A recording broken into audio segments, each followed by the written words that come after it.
Good morning students. Hindi की कक्षा में आज अपना विषय है गद्य खंड में से पाठ नंबर 8। पाठ का नाम है जामुन का पेड़ और इसके लेखक हैं कृष्ण चंद्र। ठीक है, तो सबसे पहले मैं आपको लेखक परिचय देती हूँ। कृष्ण चंद्र का जन्म 1914 ईस्वी में पंजाब के वजीराबाद नामक गांव में हुआ था। जिला कौन सा था? गुजरांवाला। उनकी प्रारंभिक शिक्षा पूंछ यानी कि जम्मू कश्मीर में हुई और उच्च शिक्षा के लिए वे 1930 में लाहौर में आ गए थे और उन्होंने फोरमैन क्रिश्चियन कॉलेज में दाखिला ले लिया था। 1934 में पंजाब विश्वविद्यालय से उन्होंने एमए की परीक्षा पास कर ली थी और किस विषय में की थी? अंग्रेजी में। बाद में उनका जुड़ाव फिल्मी जगत से हो गया था और वे अंतिम समय तक मुंबई में ही रहे थे। उनकी मृत्यु 1977 में हुई, 1977 में। अब मैं उनकी थोड़ी सी आपको साहित्यिक विशेषताएं बता देती हूँ। अब प्रेमचंद जी का नाम आपने बार बार सुना हुआ है, तो जो प्रेमचंद जी थे उन्होंने कहानी विधा को एक नए मुकाम तक पहुँचाया था। तो उसी तरह से कृष्ण चंद्र जी ने प्रेमचंद जी के बाद इस विधा को यानी कि कहानी विधा को नई ऊंचाइयों तक पहुंचा दिया था। उनमें उर्दू वो एक उर्दू कथाकार थे और हम कह सकते हैं कि प्रेमचंद जी के बाद उनका नाम आता है। प्रगतिशील लेखक संघ से उनका गहरा संबंध था। वो कैसे पता चलता है? वो हमें उनकी रचनाओं से पता चलता है कि वे एक प्रगतिशील लेखक थे। कृष्ण चंद्र ऐसे गिने चुने लेखकों में आते हैं जिन्होंने बाद में लेखन को अपनी रोजी रोटी का माध्यम बना लिया था। अब यूं तो उन्होंने क्या था, उपन्यास लिखे, नाटक लिखे, रिपोर्टाज लिखे और काफ़ी लेख भी लिखे थे, लेकिन जो उनकी एक पहचान बनी वो कहानीकार के रूप में ही बनी थी। जैसे मैं दो कहानियों के नाम लेती हूँ कि महालक्ष्मी का पुल और आईने के सामने उनकी मशहूर कहानियाँ हैं। अब उनकी लोकप्रियता इस वजह से भी थी कि जो उनका काव्य था उसमें रोमानियत थी, ठीक है, और जो उनकी शैली थी उसमें विविधता भरी हुई थी। एक और बात मैं आपको बताना चाहूँगी कि उर्दू कथा साहित्य में वे अनूठी रचनाशीलता के लिए काफ़ी प्रसिद्ध रहे थे। थोड़ी सी इनकी रचनाएं देखिए। एक गिरजा, एक खदक, ये एक का ही नाम है, ठीक है। शिकस्त, जरगांव की रानी, सड़क वापस जाती है, आसमान रोशन है, एक गधे की आत्मकथा, अन्नदाता, हम वहशी हैं, जब खेत जागे, 52 पत्ते, एक वायलिन समंदर के किनारे, कागज की नाव, मेरी यादों के किनारे। ये उनकी कुछ प्रमुख रचनाएं हैं। तो ये तो मैंने अभी आपको बताया था लेखक परिचय। अब हम बात करेंगे पाठ, जो ये कहानी है, जो पाठ है, इसके सार की। तो जो जामुन का पेड़ है वो क्या है?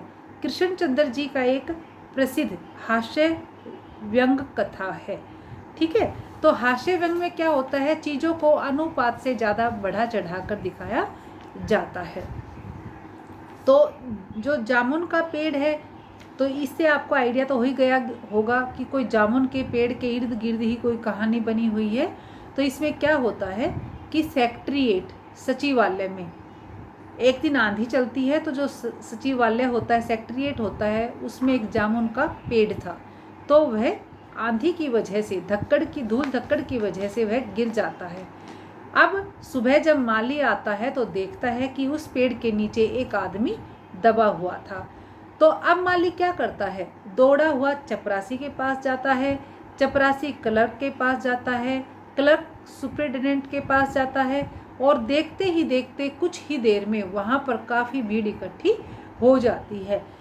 अब वो जो क्लर्क आता है ना, उसको दबे हुए व्यक्ति की कोई चिंता नहीं होती, बल्कि वो क्या कहता है कि अरे ये पेड़ गिर गया, इसके तो बड़े रसीले फल होते हैं और मेरे बच्चे इन्हें बड़े चाव से खाते हैं। तो लेकिन वो उस दबे हुए व्यक्ति की उसने कोई भी चिंता प्रकट नहीं की, कोई भी सहानुभूति नहीं दी। फिर उस आदमी की तरफ लोगों का ध्यान जाता है तो कहते हैं कि यह तो मर गया होगा, लेकिन जो व्यक्ति दबा हुआ था ना वह कहता है कि नहीं, अभी मैं मरा नहीं हूँ, मैं जिंदा हूँ। अब क्या होता है कि बात की जाती है कि इस पेड़ को हटा दिया जाए, लेकिन यह तो एक समस्या बन जाती है। कैसे? अब माली जो होता है वह पेड़ को हटाने का इरादा प्रकट करता है, तो जो वहाँ सुपरिटेंडेंट था वो क्या कहता है कि ना, हम इसको नहीं हटा सकते, हमें अंडर सेक्रेटरी से इसकी अनुमति लेनी होगी। और फिर क्या होता है, एक सिलसिला चल पड़ता है कि उससे परमिशन लो, उससे लो, उससे लो, यानी कि बातें आगे तक चली जाती हैं। अंडर सेक्रेटरी डिप्टी सेक्रेटरी के पास जाता है, डिप्टी सेक्रेटरी ज्वाइंट सेक्रेटरी के पास, और फिर चीफ सेक्रेटरी के पास, यानी कि जिस पोस्ट के अकॉर्डिंग वो फाइल चली थी ना उसी फिर वो नीचे आती है। तो उसमें क्या होता है, उस फाइल के अलग अलग विभागों में जाने पर और आने में काफ़ी समय निकल जाता है। हम कह सकते हैं कि आधा दिन निकल जाता है। अब फिर वो लास्ट में आकर कहा जाता है कि हम पेड़ को नहीं हटा सकते। क्यों नहीं हटा सकते? क्योंकि जो ये पेड़, अब वो जो लोन था वो किसका था? व्यापार विभाग का था, लेकिन पेड़ किसके अंडर आ रहा था? वो कृषि विभाग यानी कि एग्रीकल्चर डिपार्टमेंट के अंडर। तो कहते हैं कि हम इसको नहीं हटा सकते, इसके लिए तो हमें कृषि विभाग से पूछना होगा। अब कृषि विभाग ने क्या, फिर वहाँ फाइल गई तो उन्होंने कहा कि ना, ये तो उनके लोन में गिरा है, तो हम इसमें कुछ नहीं कर सकते। अब दूसरे दिन भी क्या होता है, इस तरह से पूरा दिन निकल जाता है और दूसरा दिन आता है, तो दूसरे दिन भी क्या होता है, फाइल चलती रहती है। अब मामला कहाँ चला जाता है? हॉर्टिकल्चर डिपार्टमेंट में चला जाता है, क्योंकि जामुन का पेड़ एक फलदार पेड़ था। अब जो माली होता है पूरे पाठ में सिर्फ उसी में संवेदनशीलता है, वही थोड़ी सी उसकी मदद करना चाहता है, तो रात को वह उसको दाल भात खिलाता है। वहाँ पर पुलिस का पहरा भी हो जाता है। अब माली ने दबे हुए व्यक्ति को बताया कि तुम्हारी फाइल चल रही है, कल तक फैसला आ जाएगा और तुम्हें पेड़ के नीचे से निकाल दिया जाएगा। फिर माली कहता है कि अगर तुम्हारा कोई सगा है तो मुझे बता दो, मैं उसको बुला लूँगा। तो कहता है ना, मैं तो लावारिस हूँ। अब हॉर्टिकल्चर डिपार्टमेंट से फिर बेटा उत्तर आ जाता है कि ना, किसी भी फलदार पेड़ को हम नहीं काट सकते, अगर ऐसा ही है तो उस आदमी को काट कर निकाल दिया जाए। अब बड़ा गुस्सा आता है, तो फिर और क्या उपाय निकाला जाता है कि प्लास्टिक सर्जरी से फिर इस व्यक्ति को ठीक कर दिया जाएगा। फिर मेडिकल से कोई डॉक्टर आते हैं, वो कहते हैं कि ठीक है, सब कुछ हो जाएगा, ऑपरेशन हो जाएगा, लेकिन यह व्यक्ति जिंदा नहीं बचेगा। तो बात फिर वहीं आकर अटक जाती है। अब बेटा वो माली फिर से उसकी सहायता करता है, उसको रात को खिचड़ी खिलाता है। तो जब वो सांत्वना प्रकट करता है ना, तो जो दबा हुआ व्यक्ति था वो क्या करता है, एक शेर बोल देता है, उसके मुंह से एक शेर निकल जाता है। फिर तो क्या था, वहाँ आसपास के लोगों में फैल जाता है कि जो दबा हुआ व्यक्ति है वह एक शायर है, और चारों तरफ यह बात फैल जाती है। और वहाँ पर क्या थे, झुंड में लोग इकट्ठे हो जाते हैं और एक कवि सम्मेलन का सा माहौल पैदा कर देते हैं।